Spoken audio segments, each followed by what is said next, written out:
प्रचोदयात् स्वाहा इदं गायत्रे इदं न मम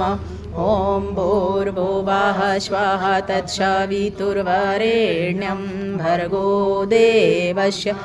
धीमहि धियो यो नः प्रचोदयात् स्वाहा इदं न मम ॐ भूर्भुवः स्वः तत्सवितुर्वरेण्यं भर्गो देवस्य धीमहि धियो यो नः प्रचोदयात् स्वाहा इदं गायत्रे इदं न मम ॐ भूर्भुवः स्वः तत्सवितुर्वरेण्यं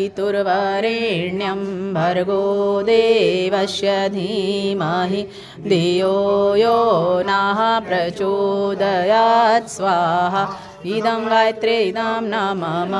ॐ भूर्भुवः स्वः तत्सवितुर्वरेण्यं भर्गो देवस्य धीमहि धियो यो नः प्रचोदयात् स्वाहा इदं गायत्रे इदं न मम